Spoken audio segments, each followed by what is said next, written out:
Hello, guys. Welcome to the Cubic Promote podcast. Today, I'm joined by Dr. Amy Lee. She's an accomplished executive with more than 15 years of leadership experience across finance, governance, and entrepreneurship in Asian Pacific region. So, tell me more about you. Okay. Hi, everyone. I'm Amy. It's a pleasure to be on the Cubic Promote podcast. Just a little bit about myself. I am an accountant by trade, a CPA qualified.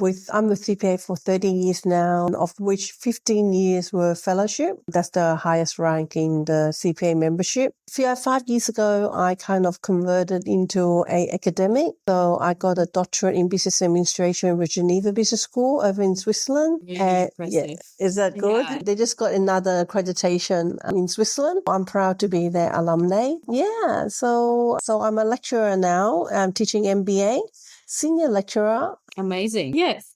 So when you look back at your early years, is there a clue you would sit one day at an intersection of finance, governance, and entrepreneurship? CFO as a role is always my goal. Like ever since when I was in Year 10, I want to be a very good accountant. And when I did some research, CFO is always the ultimate side being a partner of a firm, but that's public practice. So my path is mainly in the internal accounting. So you rise up the rank from a management accountant, finance manager, financial controller, director of finance, which I have been. And then CFO is the kind of like the last step when you reach the pinnacle of your career. Great. Amazing. What's one personal value that's guided you through every role you've taken? I think is accountability. Yeah. And being an accountant, we are trained to have integrity, accountability, and governance. I think I'm very transparent, very honest. And I think these are the traits that has been with me all along. Yeah. Amazing. Okay. You've been a CFO, a founder, a board member, a lecturer. Which of these roles have shaped you the most and why? Well, now it's really much about teaching and passing on my knowledge to the next generation or whoever wants my knowledge and my wisdom. I think I'm in my sunset career now. I'm in my 50s and I thought, why don't I leave something behind? And I'm building my legacy. And so this is shaping into why I'm doing what I'm doing, writing books, writing poetry, and just going to that academia, literature kind of arena. So being a poet, is that your way of being creative? Yeah, I used to be an artist many years ago, and I used to do sketching. Yeah. So now that I become academic, and I have always been a poet ever since, I don't know, when I learned English. And I just found it's like a puzzle, and you don't need to worry about grammar, and I'm terrible at grammar. So writing poem is just my way of distressing and, kind of like give my opinion on this on the world around and the news and current affairs around me. And so I've self-published it on it goes well slowly, but I sold a few. It's called Amy's Journal. Yeah, so check it out, guys. Amy's Journal from the library of Dr. Amy K.W. Lee. Just doing a bit of advert. Yeah, for sure. So from finance to teaching to advising entrepreneurs, do you see a common thread tying it all together? Yeah, I think the art of practicing the leadership is very important. We all know how to manage, like managing resources, and we train managers. So that's given. But what makes them different or how do they differentiate themselves in a career is really, really in the leadership. There's many types of leadership. I mean, you can be charismatic, you can be transformative, and of course, the traditional type of leadership. But at the end of the day, you helped companies to expand to Asia, into Asia. We got to, what I tell my students is that you got to develop that. And whether you're an entrepreneur, whether you are, should we be part of the Asia Pacific in C-suite role or going to that role, like, with, alignment with Singapore, Hong Kong, or even China, or even day-to-day life, you got to learn how to make the right decision. Yeah, totally makes sense. So, industry insights. What's the biggest misconception Australians have about doing business in that region? I think Australia have a kind of like identity crisis, just the culture. Or should we say, no, we are Pacific. We are the Pacific Oceanic, whereby we align with New Zealand, US, and the UK. So geographically, it's more sensible to align with the Asian country, just sensible. But politically, we have to align with the US and the UK. Yeah, makes sense. Yeah, just sensible, you know. So that's historic. So it's really hard. It's a bit of a... many entrepreneurs struggle with financial discipline. I think Australia is going through identity crisis in terms of business, politics, and we are moving towards multiculturalism and diversity and inclusion, which is good, but we got to have better alliance. Yeah. Yeah. A little bit more of a concept. Based on geography, will be a wise move. Time zone wise, it makes sense if you work with the Asian country. Yeah, totally. Yeah. So what's one of the blind spots you see again and again? Trust. You have to build trust.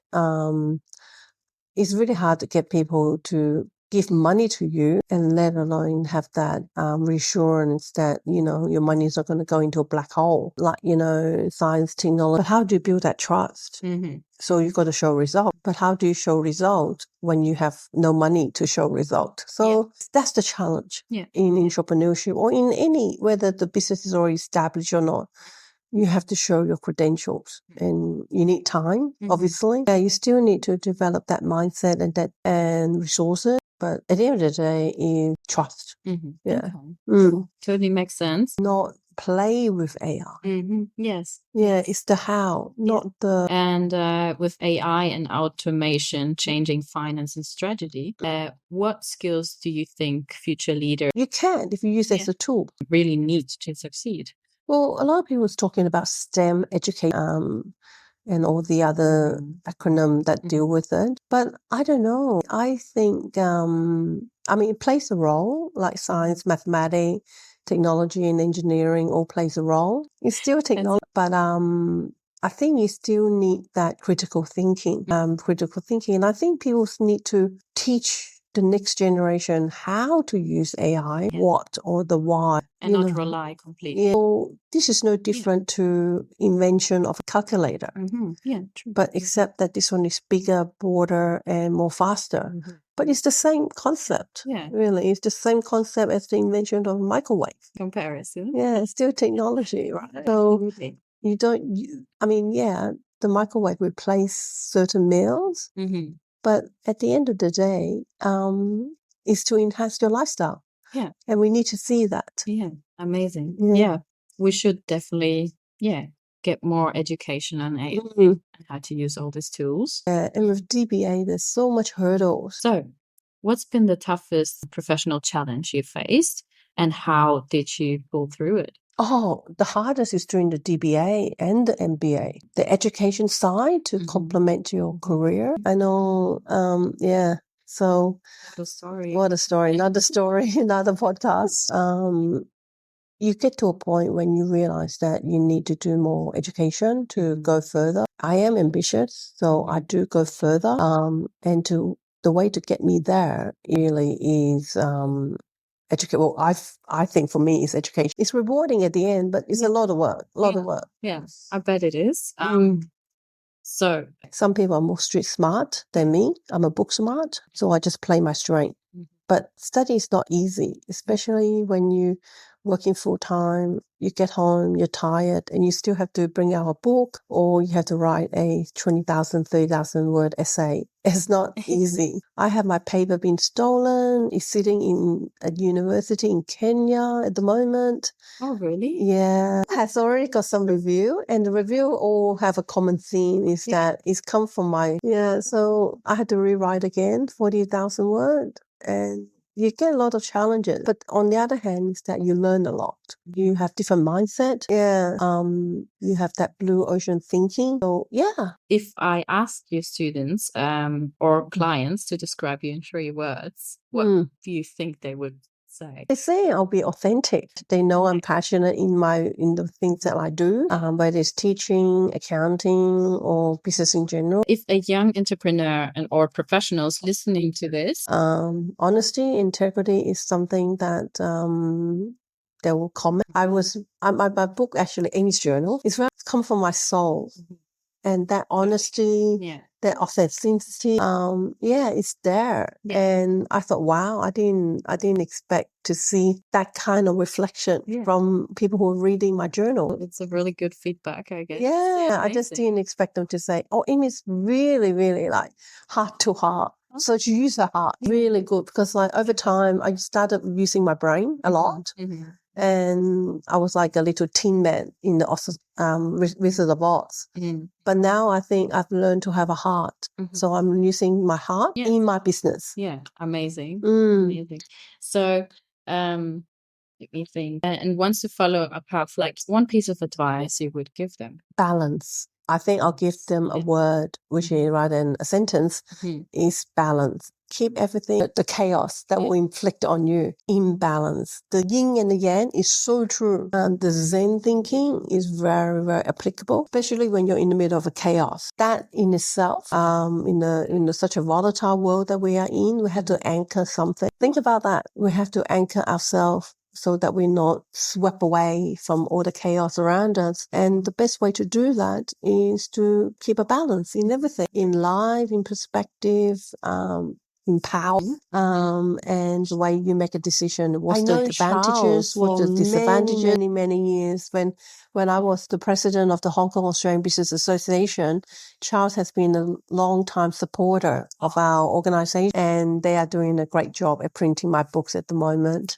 Amazing. So what happened is I want a hard copy and no such printer. And it's a good one too, very good one. They have been very supportive. I know nothing about publishing. I know nothing about printing. And that's how I met him. And he does all the merchandising for us. And we are grateful for his support and his patronage. And Charles, as a businessman and as a friend, I learned a lot from him. And he has a very unique perspective in business, and a self-made, successful man, a businessman, and something that I still need to learn from him. So he has been great and he's very supportive. And then I just nipped from the Amazon book, and then I said, this is what it looks like. And then they did their magic. So it's been fantastic. Like, going back to my Amy's journal, he introduced me to a printer. Yeah, it's been good. Yeah, and they loved it. They loved it. Amazing. Okay, cool. Yeah, he's very resourceful. Yeah, very good. So what exactly do you print with? I print my hard copy of my book. What's the most thoughtful brand gift you ever received, and one that really stuck with you? Available in Australia. And I asked Charles, and I said to Charles, do you know any printer? And he said, yeah, I got you one. When I left HSBC, and they have been the backbone. Really great. And what kind of merchandise are you doing with Cubic Promote? I just got the cap. I just ordered some caps from them very quick. It was very nice. I got it as a gift from one of my friends who also wrote a book and a podcast. I might promote it here too. It's called Epic Execution by David Keeney.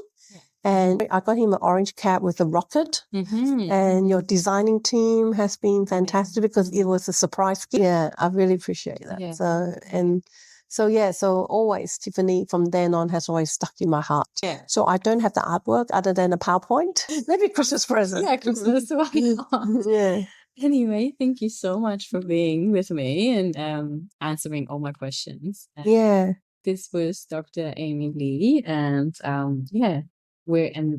we're coming to the end of the podcast, and thank you for listening, guys. So I have one extra question for you. Oh, okay. Brand gift. It will be my Tiffany keyring when I left my graduate job at HSBC. It was many years ago, almost like 30 years ago. I know it's a long time, but Tiffany just arrived from New York and they were Tivoli Tower. No one knew that brand except the Asian, of course.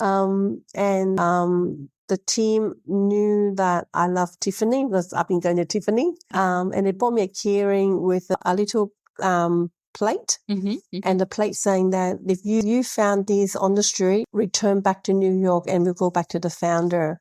So it's their way of saying that, Amy, we don't want to let you go. But if you lost, come back to us. So that was very monumental. Oh, such a nice gift. Yeah, it's very monumental. It shows like a lot that. of appreciation. Beautiful. Yeah. Nice gift. Yeah. I haven't received a gift like that. Oh, well, you're not leaving Cubic for a long time, so otherwise I'll hint at Charles. All right. And Thank you so much. See you later. Bye.